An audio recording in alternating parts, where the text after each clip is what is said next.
반갑습니다.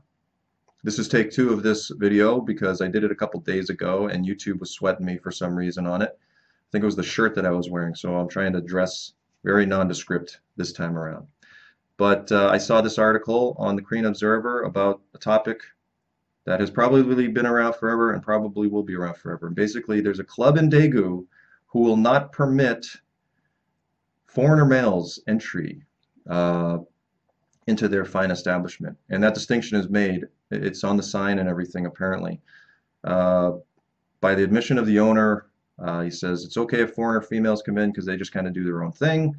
Or if you're a DJ, foreigner DJ, or like a special guest. But in general, we don't want to let foreigners in here because you just never know how they're going to act or if they have drugs or a weapon.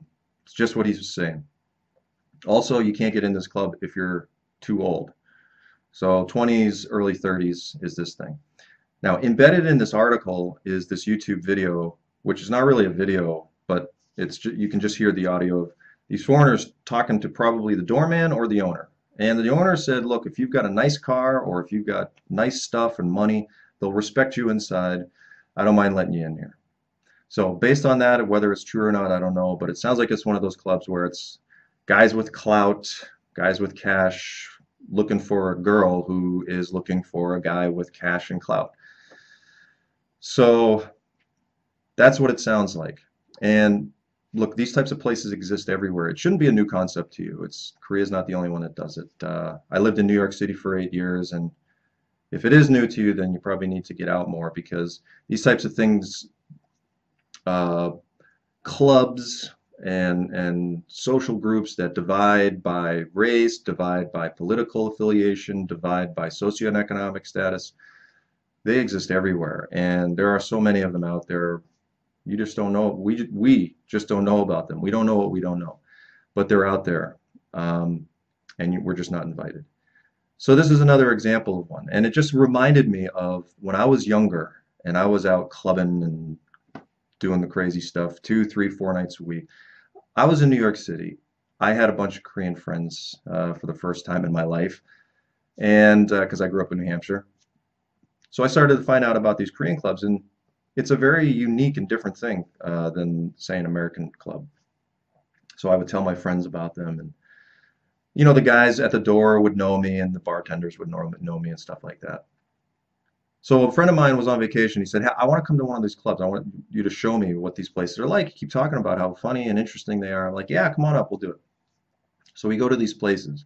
Now my friend is white, and we went to a couple different places, and they acknowledged me at the door, but at both places they didn't let us in. They either said there was no room or there was a $250 cover, and I was just like, wow. That's crazy. This is really happening. And it made us feel really weird and strange and uncomfortable.